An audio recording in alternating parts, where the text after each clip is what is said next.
Buenos días a todos y todas. En primer lugar, agradecer a las dos agencias organizadoras de este encuentro, a la Agencia de Aragón y a la Agencia del País Vasco, la para mí muy grata invitación a participar en este foro, dado mi relación.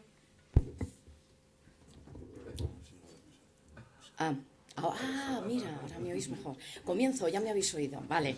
Bueno, pues muchísimas gracias, de verdad, porque para mí es una gran satisfacción volver a tener relación con las agencias de evaluación y de calidad, puesto que en mi etapa en Gobierno vasco, bueno, pues la tuve muy estrecha con la agencia, con primero Uniqual y después Univax, y para mí fue parte muy importante del trabajo que tuve que desarrollar y del que creo que podemos estar todos muy orgullosos, porque hemos logrado o han logrado entrar en ENCUA, y para mí eso es un orgullo y una satisfacción. Agradecer a todo ese equipo de chicas estupendas y de chicos magníficos el trabajo que entonces desarrollamos, el que siguen desarrollando y el que me hayan invitado a participar. Agradecer también a Canfran bueno, y a este lugar estupendo, maravilloso, en el que nos encontramos, la acogida que nos han prestado. Hoy yo no tenía que comenzar, no tenía que intervenir la primera, pero ha sido muy convincente el caballero de la esquina esta mañana mientras desayunaba, y con esa coacción muy sutil que ha tenido hacia mí, pues hemos llegado a la conclusión que tenía que entrar yo por algo así como que tenía que coger al toro por los cuernos.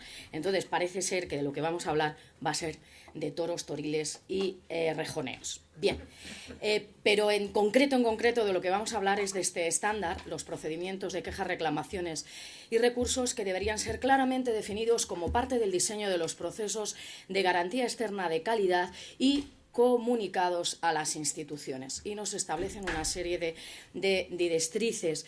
En concreto, algo muy importante, que es de lo que yo principalmente hablaré, y es la salvaguarda de los derechos de las instituciones y asegurar que el procedimiento y los procesos se lleven a cabo con imparcialidad a la hora de adoptar decisiones, que haya una garantía, que todo ello conlleve una garantía de calidad y que sea de una forma abierta y responsable.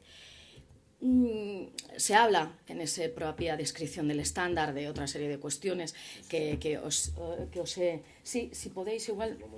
Vale, fenomenal. Sí, porque además tiene bastante literatura. Tiene bastante literatura. Bien, como decía, aquí hay una descripción exactamente de lo que tendría que ser. Las instituciones necesitan disponer de un cauce procedimental que las permita plantear a la agencia cuestiones que les preocupen. Las agencias deben atender tales asuntos de un modo serio, formal, mediante procedimientos claramente definidos, ejecutando de manera coherente. Os lo leo porque creo que es interesante, como es muy corto, para que nos centremos y sepamos de lo que vamos a hablar en la mañana de hoy. Un procedimiento de quejas y reclamaciones permite a una institución manifestar su insatisfacción con el desarrollo del proceso o con quienes lo llevaron a cabo. Yo aquí añadiría no solo a una institución, sino a cualquiera que se acerque a pedir la evaluación, la acreditación o cualquiera de los procedimientos que se lleven a cabo en el seno de alguna de las agencias. Es un procedimiento de apelación. La institución impugna los resultados formales del proceso de evaluación, pudiendo demostrar que estos no se basan en pruebas sólidas, que los criterios no han sido correctamente aplicados o que los procedimientos no se han seguido de manera coherente. Critico la forma en que está redactado estos párrafos, porque desde mi punto de vista no se acercan, no delimitan adecuadamente de lo que tenemos que estar hablando. Creo que lo primero que habría que hacer sería ordenar el asunto. Ese es mi primer hándicap. Mi presentación está dedicada a 3 hándicaps. El primero, proliferación de procedimientos y órganos en el ámbito de la reclamación. Deviene casi imposible que podamos cumplir con este estándar, esas directrices, bajo estas premisas, si previamente no tenemos claro que hay un desorden, por lo menos en el ámbito de nuestras agencias actualmente, en el que proliferan un montón de procedimientos de todo tipo de reclamaciones, con todo tipo de denominaciones, y bajo la intervención de distintos órganos. En concreto, solo he cogido a la ANECA como ejemplo. ¿Por qué? Pues porque, bueno, primero por no hacer ningún distingo con respecto al resto de las agencias del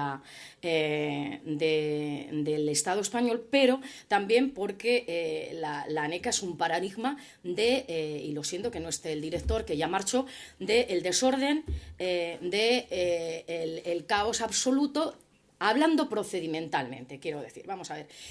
Lo primero, que estamos hablando de un servicio público que estamos prestando. Lo segundo, estamos hablando de instrumentos que son las agencias, que tienen que predicar con el ejemplo, y por lo tanto no puede ser que al ciudadano que se acerca, sea una administración universitaria, sea un particular, se le llene de todos estos distintos ítems que tiene que pasar como si fueran pruebas de obstáculos para saber a dónde tiene que ir, cómo tiene que acudir, en qué plazo lo debe hacer, cuándo le deben responder, qué órgano debe intervenir y cuántas veces tiene que volver a repetir las distintas intervenciones.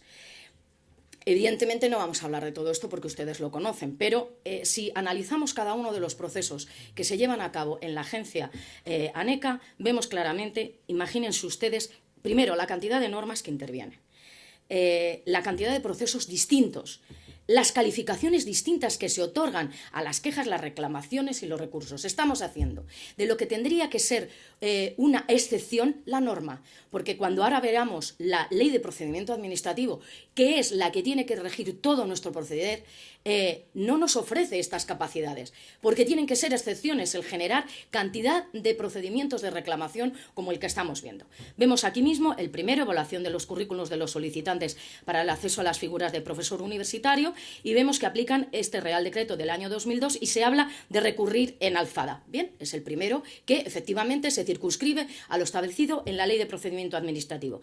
Pero pasamos a la evaluación de los currículum para el acceso a cuerpos de funcionarios docentes, y aquí nos encontramos con una amalgama de procedimientos terroríficos. O sea, ya el Real Decreto, el del 2007, nos habla de reclamaciones ante el Consejo de Universidades. Después de la resolución del Consejo de Reclamaciones, también la podemos recurrir en alzada ante la presidencia del Consejo de Universidades. Pero previamente, en el medio, tenemos fases de alegaciones, fases de revisiones, intervienen comisiones, que luego veremos que se han generado, según la propia agencia, para clarificar y para unificar y dar seguridad. Yo lo cuestiono. Otro procedimiento, evaluación de las propuestas de los planes de estudios diseñados en consonancia con el Espacio Europeo de Educación Superior. Efectivamente, procedimiento de verificación. Aquí nos dicen qué hacer y aquí cómo reclamar. Si solo la lectura de cómo reclamar ya es confusa. ¿Entienden lo que intento decirles? ¿Cómo no va a ser esto un hándicap? Efectivamente, para saltar esto es complicado. Nunca podré llegar al principio de la exposición y a conseguir ese estándar si esto no lo clarifico previamente. Es imposible. Bueno, continuamos con pero tenemos los demás. Si modificamos los planes de estudio, nuevamente intervenimos en caso de modificación, a quién podemos recurrir, quién van a intervenir en la reclamación. Lo mismo en Acredita. Vamos a otro Real Decreto, hacemos renovación de acreditación de títulos, inmediatamente tenemos a dónde recurrir, quién va a intervenir, qué tipo de órgano interno va a volver a verificar y a mirar, a resolver. Por lo tanto, yo entiendo que no tenemos ninguna claridad ni ninguna transparencia. Nos estamos saltando todos los principios de lo que es el procedimiento de actuación en vía administrativa. Lo mismo ocurre para el procedimiento de emisión de informe conducente a la obtención de la mención hacia la excelencia a los programas de doctorado.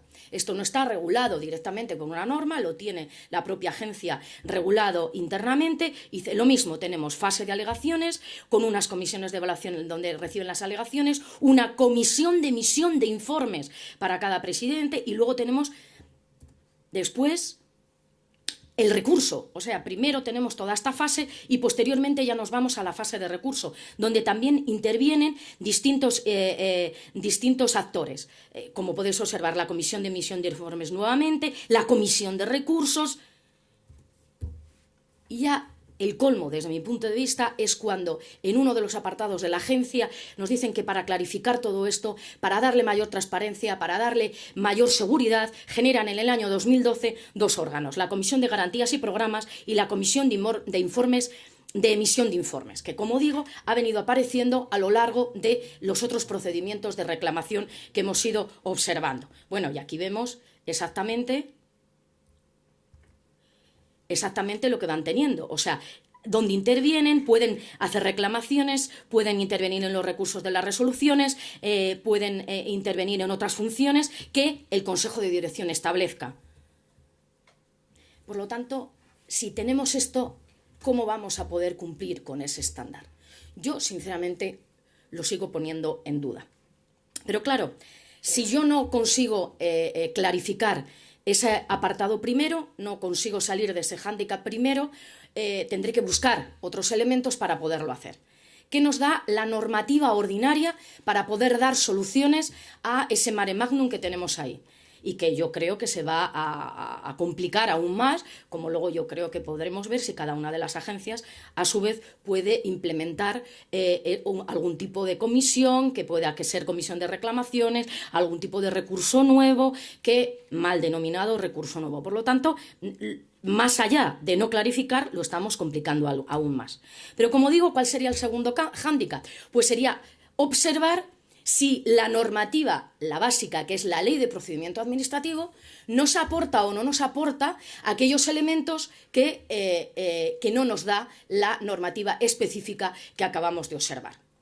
Por eso yo digo que si el sistema, o me pregunto, si el sistema de recursos administrativos es suficiente. Lo primero que tenemos que saber es qué son los recursos administrativos, para saber si les podemos implementar o no los podemos implementar en estos procedimientos en los cuales nosotros nos ocupamos. Lo primero que tenemos que saber es que tiene una doble vertiente el recurso administrativo. La primera es que es una garantía para el administrado.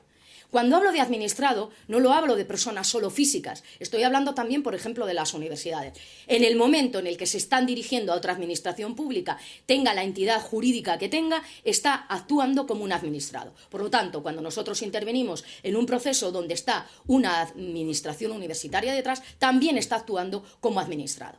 Es una seguridad para el administrado. No queda clarísimo. La Ley de Procedimiento lo dice específicamente. Yo, administrado, sea, ya digo, entidad, persona física o jurídica, tengo el derecho de poder revisar y que me revisen los actos administrativos de cualquier administración pública. Tengo ese derecho. Por lo tanto, debo partir de ello. Pero es que tiene una doble vertiente, como decía. La segunda vertiente es que para la propia administración que ha dictado ese acto administrativo también es un poder. Es un poder el recurso. ¿Por qué? Porque tiene la capacidad de poder revisar sus propios actos, de poderles volver a valorar y de poder observar si ha cometido o no ha cometido algún error. Por lo tanto, es muy importante esa doble vertiente, esa doble naturaleza de garantía, tanto para el administrado como para la administración que dicta esos actos, para cualquiera de nuestras agencias, también para la agencia ANECA.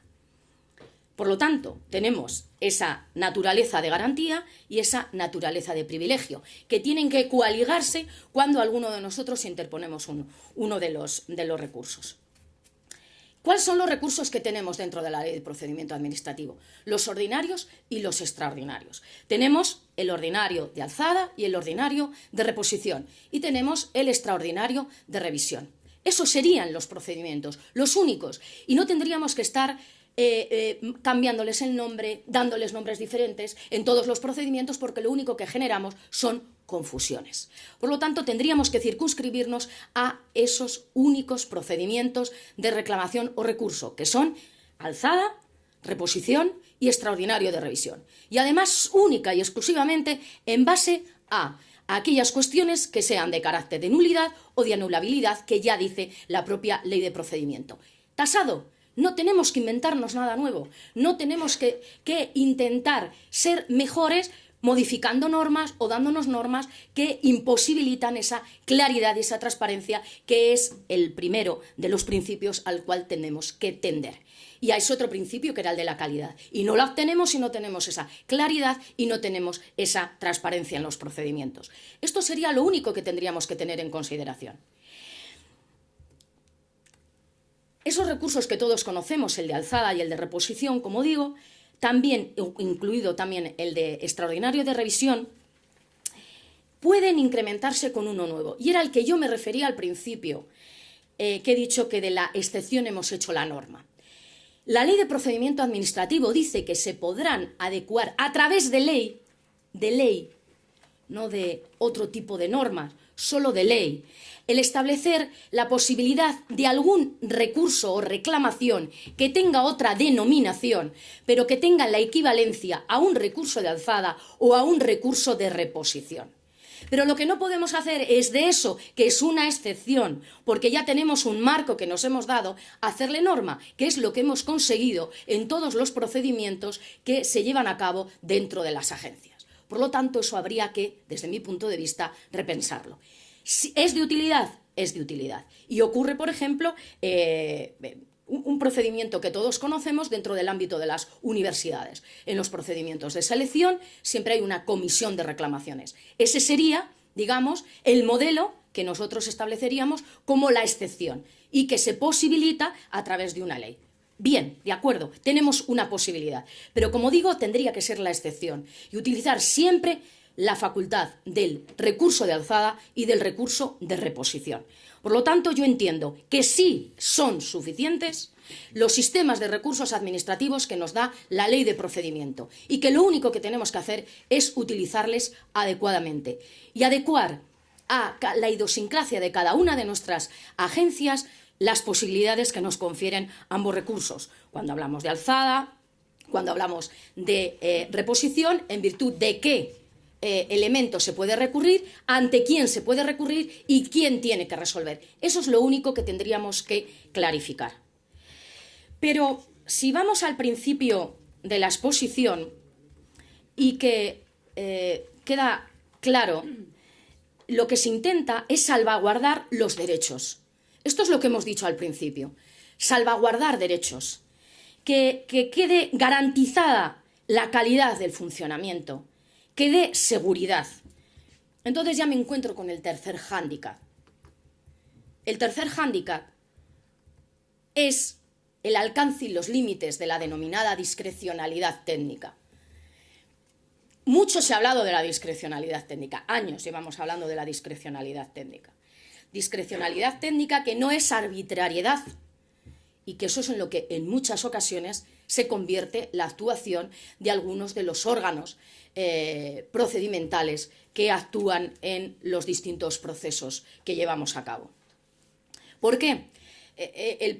La propia evolución jurisprudencial del concepto de discrecionalidad técnica nos da ya la pauta de comportamiento. En una primera década, nada más aprobarse nuestra Constitución, tenemos los primeros pronunciamientos de los órganos jurisdiccionales que tienen la posibilidad de valorar qué han hecho órganos de selección, acreditación, evaluación, como lo queramos denominar. Vale para todos. Evidentemente, los procesos ante las agencias no se producían en aquellos momentos, pero cualquier consideración en relación a la discrecionalidad técnica nos es de aplicación a los procesos que llevamos a cabo actualmente.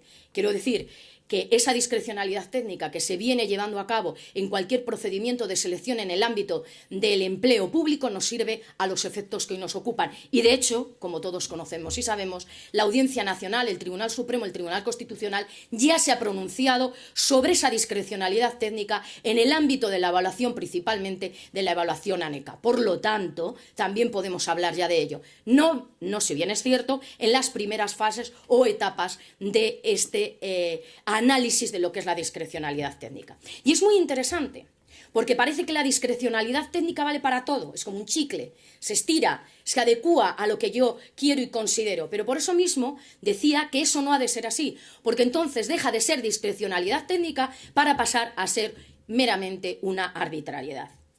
Y eso no nos lo podemos permitir. Estamos prestando un servicio público y somos entes o administraciones públicas. Como decía en la primera etapa, ¿qué decían los órganos jurisdiccionales? Bueno, pues decían que la discrecionalidad técnica era algo así, bueno, como el Sancta Sanctorum, no se podía tocar. Si algún órgano colegiado determinaba que por sus conocimientos técnicos y por sus destrezas y habilidades y competencias había decidido que esto era blanco y que no era negro, el tribunal, por negro que lo viera, única y exclusivamente decía que no podía entrar a discernir ni a valorar lo que había hecho ese órgano que era netamente técnico. Y por lo tanto se esgrimía que bajo la discrecionalidad técnica yo no puedo entrar a valorar o revalorar lo que ha hecho ya ese otro órgano. Evidentemente, en algunos casos eso sería lo correcto y lo adecuado, pero no en todo caso. Por eso, la propia evolución de la jurisprudencia del Tribunal Constitucional se va modulando. Llegamos a una segunda fase, una segunda década aproximadamente, en los años 90, donde dice el Tribunal Constitucional que ya empieza a tener algo de posibilidad de intromisión en lo que han hecho esos evaluadores. ¿A través de qué? ¿De qué? A través de los errores manifiestos, como es obvio. Pero imaginaros qué salto. O sea, un tribunal de justicia, aunque viera que un tribunal de selección había cometido un error manifiesto, no lo ponía negro sobre blanco, lo dejaba a la discrecionalidad técnica, lo amparaba. Aquí ya entramos en otra fase. Dice, bueno, vamos a ver. Es que esto es manifiesto, aquí hay un error numérico. Veremos un test, por ejemplo. En un test son errores manifiestos, son claros. O, por ejemplo, una suma en una evaluación, vemos que ahí puede haber un error manifiesto.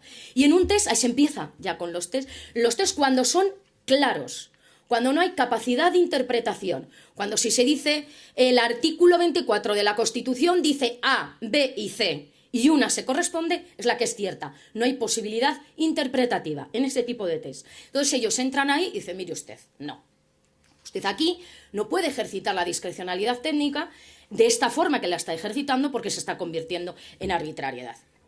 Pero aún hemos evolucionado un poco más y de hecho estamos ahora mismo evolucionando en el ámbito de la discrecionalidad técnica, que a mí me parece que es fundamental.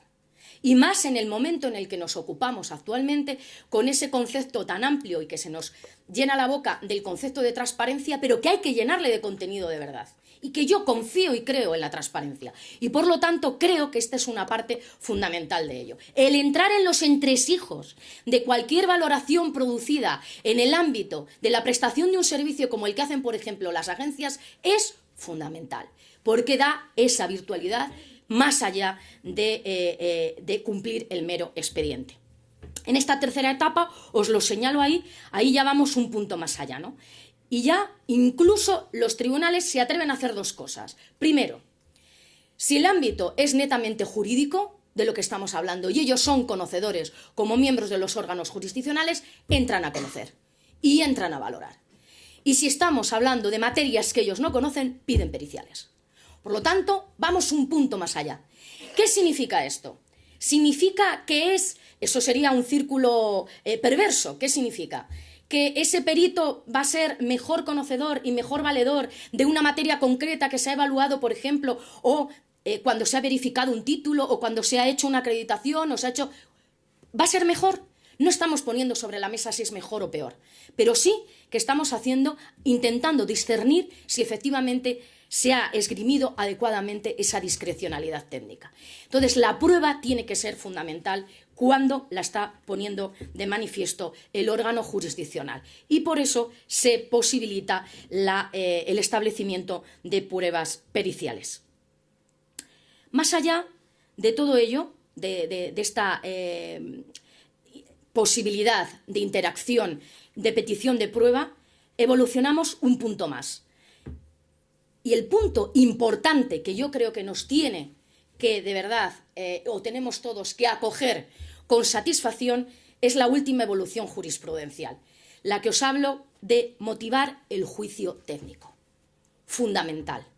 Aquí estamos salvaguardando la actuación de la Administración y salvaguardando los derechos de transparencia y de igualdad del que le estamos evaluando, acreditando, haciendo cualquiera de los procesos en los cuales intervenimos. Fundamental, motivar el juicio técnico, mucho más allá de una mera puntuación. Tengo que decir el por qué estoy poniendo un 5 y no estoy poniendo un 8, el por qué si mañana hay una reclamación y admito alguna de las partes de la reclamación, he subido la nota 1/10 o la he subido 2 puntos. ¿Por qué razón? Motivar.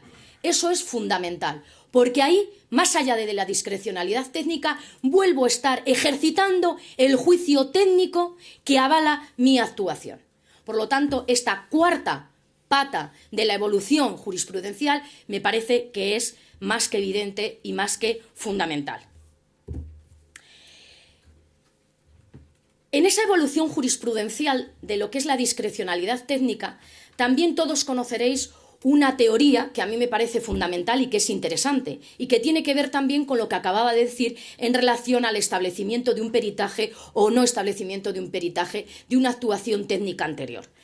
Y sería cuando se habla del núcleo mismo de la decisión técnica y los aledaños de esa decisión técnica, donde entrarían cuestiones como las que hemos comentado relativas a si tenemos o no algún error que se ha producido o si podemos entrar o no a conocer. Como dice el Tribunal Constitucional, con independencia del cariz jurídico en el que el caso reviste, queda excluido del control de los órganos jurisdiccionales. ¿El qué? El núcleo mismo, donde yo no puedo entrar, donde ese perito que yo voy a contratar para que haga un peritaje no puede entrar, porque ahí el único conocedor, el ciertamente conocedor, es el órgano que ha intervenido en el ámbito administrativo, pero sí en el resto de aledaños. Cuando se ve algún tipo de discriminación, cuando se vea algún error cometido numérico, cuando efectivamente sea muy clara la evaluación ha sido errónea o se ha cometido a través de algún tipo de falta que nosotros podemos prever y podemos analizar. En ese núcleo mismo se dice que tiene que versar sobre cuestiones que hayan aparecido en la propia convocatoria, por ejemplo, cuando nosotros hacemos un procedimiento y delimitamos perfectamente cómo se ha de hacer o cómo no se ha de hacer, cuando se hayan verificado las condiciones de igualdad para los aspirantes y cuando exista esa motivación. Volvemos al ámbito de la motivación. Lo que no podemos hacer tampoco, pero alguno de la doctrina y de la jurisprudencia lo dice, sería hablar de hacer un control con cautela, por ejemplo, en los procesos en los que hay un test, que es lo que os comentaba antes, ¿no? Pero siempre que sean evidencias, que sean meras comprobaciones, que yo no tenga que hacer un ejercicio que tensione la propia valoración que hizo en su momento en el ámbito administrativo. De todas las maneras, en todo caso, siempre se tiene que preservar el derecho a la igualdad de condiciones. En todo caso, aunque estemos hablando de procedimientos en el ámbito de una universidad, pero ella tiene derecho a que se le trate igual que a la universidad de al lado, incluso a la universidad que está en otra comunidad autónoma. Un profesor tiene el derecho a ser evaluado y a ser acreditado en los mismos términos que lo fuera otro. Por lo tanto, ese principio de igualdad, mérito y capacidad no lo tenemos que perder nunca de vista. Un paso más en la interpretación, como os comentaba, era la implementación de ese valor técnico que hay que establecer y que hay que dejar delimitado perfectamente, no a posteriori cuando me reclaman, no cuando se interpone un recurso, sino directamente cuando estoy haciendo la evaluación. Algunos han criticado estas posibilidades porque dice que se podría entender que estamos abriendo una puerta a una especie de pericial de suplencia, que es lo que os comentaba, ¿no? ¿Qué pasa? ¿Que yo voy a traer a un perito que es más listo que el que hizo primero la evaluación, la acreditación o que hizo ese proceso concreto? No, no es cierto. Por eso esas delimitaciones de las que hablábamos antes. En segundo lugar, así en su contrario, si la prueba cuestionada versa sobre cuestiones no jurídicas, como hemos comentado, evidentemente tendremos que acudir fuera del ámbito del propio tribunal para encontrar los peritos adecuados. Y en tercer lugar, ya cabe en vía administrativa, como os decía, no solo asignar una puntuación numérica, sino que deberíamos en ese mismo momento ya hacer ese juicio y esa razón por la cual yo otorgo esas puntuaciones. Os he dado, no sé si estos pasarán posteriormente, podría ser interesante para que tengáis todos los datos, he puesto dos ejemplos de dos sentencias, como os comentaba, en las que se evalúa un procedimiento de ANECA. Una es de la audiencia, las dos son de la Audiencia Nacional, una es de febrero del 2013 y otra es de junio del 2013, y entra en el núcleo de la discrecionalidad técnica. A mí me parece que es fundamental. Se ve muy pequeñito porque he intentado extraer lo que... por eso digo que si os lo pasan, pues sería interesante para que lo tengáis, pero que es muy importante, porque entra en la previsión que yo os comentaba, en la necesidad de que motivemos lo que estamos haciendo, motivemos adecuadamente lo que estamos haciendo. Dice el tribunal, no se acredita que la falta de desglose de la puntuación conforme a tal, aquí en concreto, le daba la razón a cómo se había evaluado, en los 4 criterios que haya causado indefensión, ya que en el expediente figura una explicación de cuáles han sido las razones para llegar a las cifras finales. Esto es lo que es importante. O sea, es importante no solo el número, es importante la explicación. ¿Por qué he llegado yo a esa cifra? Ese cauce explicativo, ese razonamiento, es el que le vale después, a posteriori, al órgano jurisdiccional para poder avalar o no la actuación que hemos tenido en alguna de nuestras agencias. Dice, y tampoco se puede pretender, y esto es muy importante, que los órganos jurisdiccionales sustituyan a esos órganos administrativos, porque en este caso en concreto se pedía que le cambiaran la nota, que si le habían dado un 57, él pedía un 74. Y no puede ser estimado, lo dice claramente. Yo ahí no puedo sustituir el juicio, pero es muy importante lo que dice. Señala que los juicios técnicos de los órganos de selección en las pruebas de ingreso en la administración o de evaluación, como es el caso, porque este caso era de la ANECA, no son susceptibles de control jurídico por la jurisdicción y corresponden en exclusiva a aquellos órganos. Aquí estamos en ello, ¿pero por qué? Porque ha tenido los elementos de juicio suficientes para poder decir que no se ha producido arbitrariedad, sino discrecionalidad, y que por lo tanto el juicio emitido en vía administrativa era el adecuado. Y lo mismo ocurre en la otra sentencia. En esta sentencia es muy interesante en la parte final de la fundamentación y dice, ello determina la anulación de la resolución. Aquí es justo el caso contrario, no lo puede avalar la Audiencia Nacional, tal y como solicita el recurrente la retroacción del expediente al momento inmediatamente anterior a la presentación por el recurrente de las alegaciones, para que por la comisión de ANECA se exprese la valoración final de puntuación que ha obtenido el recurrente, motivando específicamente la repercusión valorativa que cada uno de las estimaciones totales o parciales de sus alegaciones del recurrente tienen en la puntuación final otorgada. Es lo que os comentaba antes como ejemplo. O sea, vamos a ver, si incluso después de haber valorado alguien me presenta un recurso y yo incluso le estimo parcialmente lo que ha alegado, debo decirle por qué y debo especificar exactamente cuál ha sido mi valoración para cambiar mi propio criterio. Esa prebenda que tiene la administración, que os comentaba al principio, para el administrado una garantía y para la administración es una prebenda casi, el poderse revisar a sí mismo lo que ha hecho, lo tiene que hacer con garantías. Y si yo he modificado esa nota, debo decir por qué la he modificado, en qué términos y cuál es la parte que yo le he estimado al recurrente. Y aquí entonces la Audiencia Nacional dice, retrotraigamos, haga usted adecuadamente ese juicio valorativo. Por lo tanto, tenemos 2 ejemplos muy interesantes de pronunciamientos que ya nos indican por dónde debemos ir y que yo creo que es el camino. Por eso, traslado primero una idea y después una recomendación. Para mí, la idea, la llamada discrecionalidad técnica, no es sino una presunción juris tanto de que aquello está bien. Pero cuanto mejor delimite esa discrecionalidad técnica, yo, como agente que trabajo, digo yo, agencias que trabajo en la evaluación, en cualquiera de esos procesos, tengo que tener y saber que ahí tengo una piedra de toque, que ahí pueden y por ahí pueden horadar cuál ha sido mi valoración. Por lo tanto, debo entender la discrecionalidad técnica como una presunción juris tantos. Si se quiere más fuerte, dada la naturaleza que ya lo hemos dicho, especializada de los órganos que intervienen, que tienen los conocimientos técnicos, las habilidades, las competencias necesarias y suficientes, y además se les predica de tal manera para poder haber hecho esos procedimientos. Ahora bien, podrá ser vencida en juicio por los procedimientos y pruebas legalmente establecidas y valoradas. Lo acabamos de ver en la última de las sentencias analizadas.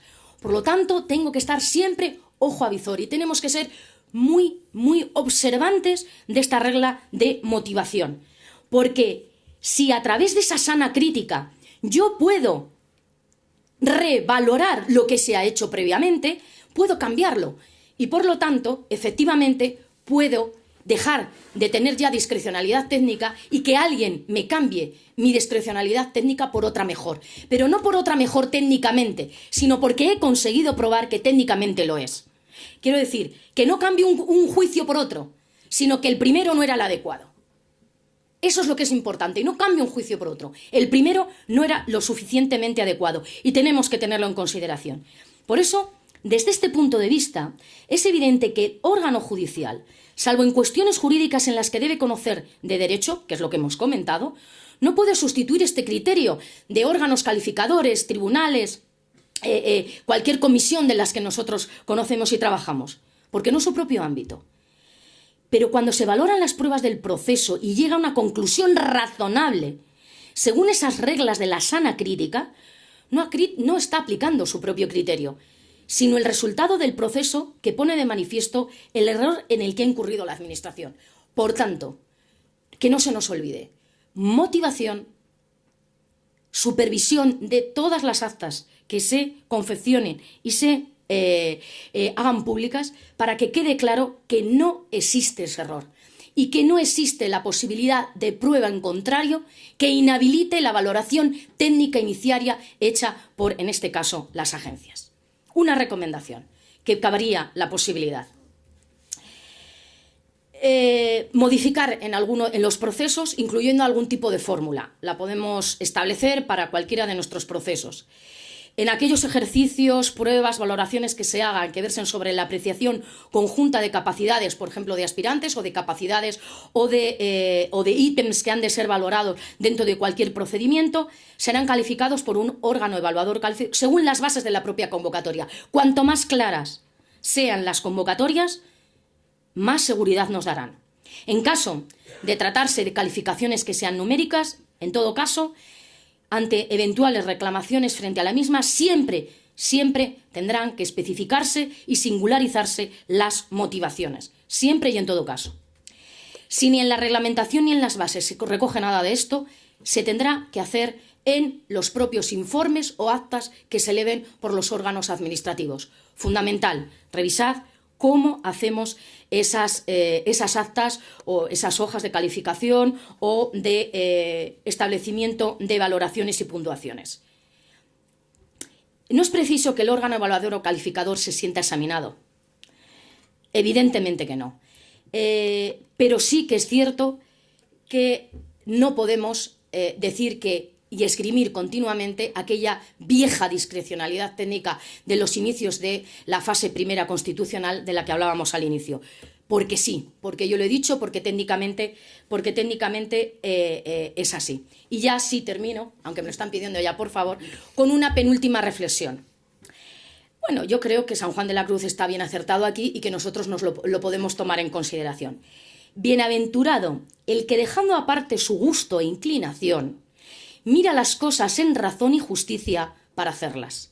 Eso mismo hemos de pedir de los trabajos que nosotros llevamos a cabo. Gracias.